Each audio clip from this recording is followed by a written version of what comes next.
with the Oneidas, deal with the liquor license, deal with other issues between them and the Oneida. That moves forward. That passes. Then all of this comes into place. If that doesn't take place, we're back where we started. Dan? So what are the state contingencies? State contingencies are working out a sales tax plan, be it parity or some other arrangement, and providing a liquor license to the Oneidas. Wait, this plan will go into effect until those things happen? Yes. What are the odds of those things happening? Well, again, it goes back, Glenn, to the point of, we have been working on this. I mean, again, this county has been dealing with this for 15 years directly on these issues.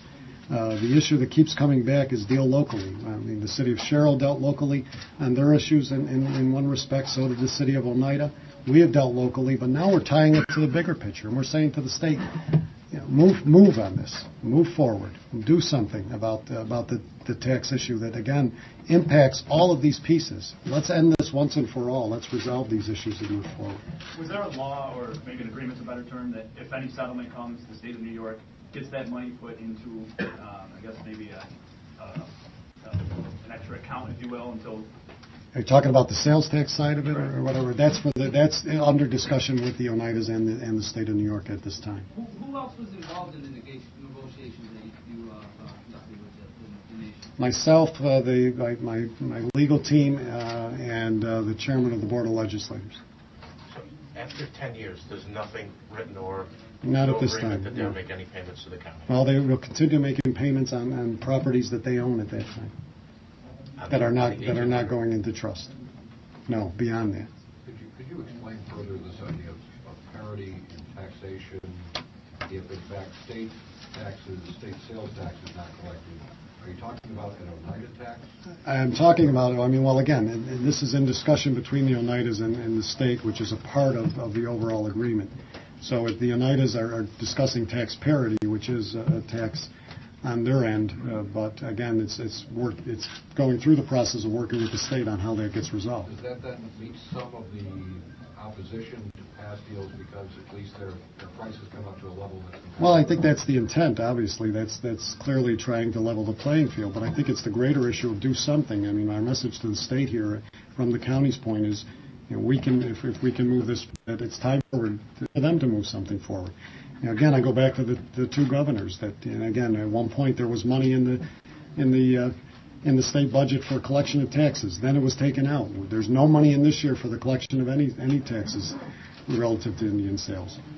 Again, the state really needs, again, to come to at least some kind of agreement, some kind of settlement on their end. And that's what we're saying. Comprise this all. Let's get it done.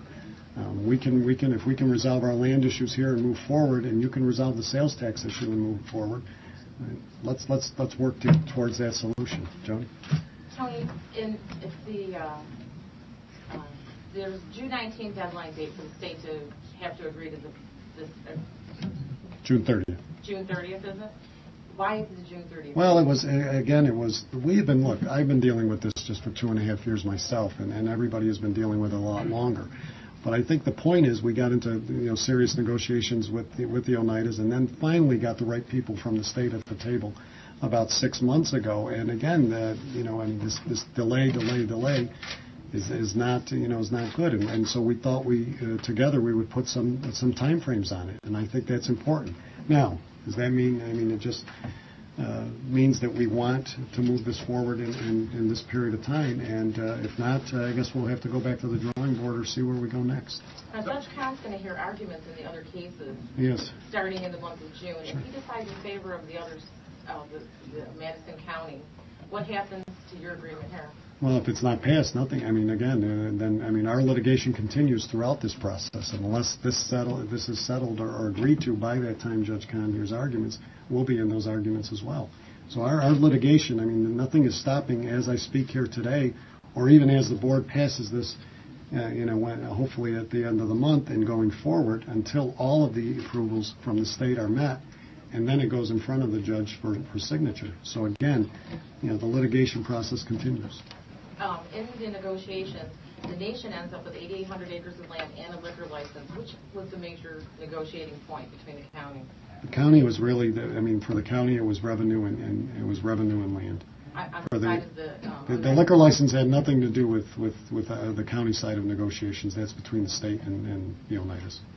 Those were the other pieces of the triangle, if you will, that connected the three. Is there any plan for the $30 million up front as far as?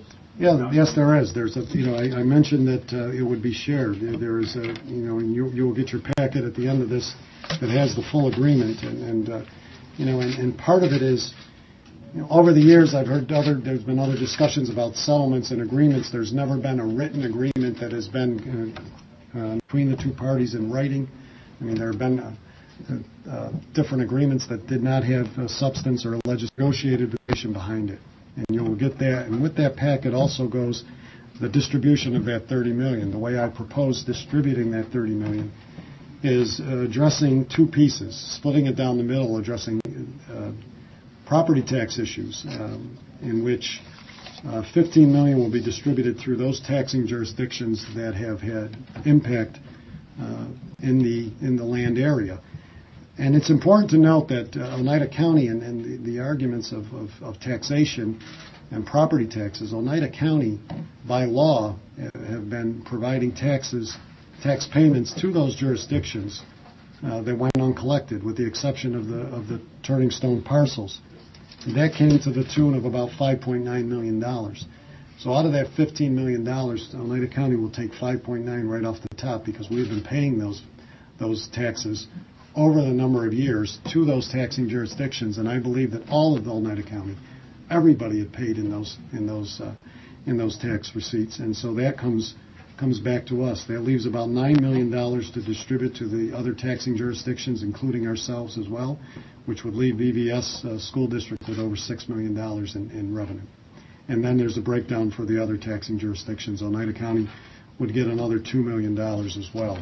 On the other $15 million, there is a per capita distribution of monies, $5 million for the county, and the other $10 million gets distributed to every city, town, and village in Oneida County on a per capita basis. Dan? Is this agreement, the Oneida Nation has signed off on this? Well, nobody signed anything. Again, I mean, it is, yes, they have signed off in principle. Yes, they are a signatory on this. This was jointly negotiated and jointly agreed by both of us, and now it goes to the Board of Legislators. Is it amendable by the board? No. Did you think when you started the negotiations, I mean, it's been months, did you come up with an agreement, both sides like? Well, I think, when you get into negotiations, it's always an issue of somebody gives up and somebody gets, and nobody's completely satisfied with everything. But I think we came with an agreement that we believe moves this county forward. That's the whole thing. It's time to move. It's time to end this discourse. Again, I can't stress that enough. It's time to work with a partner that has a great economic engine that we can help be a part of and stimulate some of the growth that's taken place here and the areas of discourse. How soon could this all take effect? Excuse me? How soon could this all take effect? Well, again, with that June 30th deadline, I mean, then, with all of the other approvals that need to get in place in the courts later this summer, possibly. Is there a fear that the state and the county could lose the lawsuit? Well, I think we've won and lost lawsuits, but we still haven't gotten anything. So I don't think it's about a fear of anything. It's about trying to resolve. I think it's like any settlement you try to resolve. I mean, you really the intent is not about worrying about losing. It's how do we move forward? How do we strike a better deal? Again, the lawsuits, I mean, depending on where they go, we could still end up with more lawsuits, and we've seen that over the years. I think we continue to go back and forth into different periods of litigation, and with no guarantee of any source of revenue.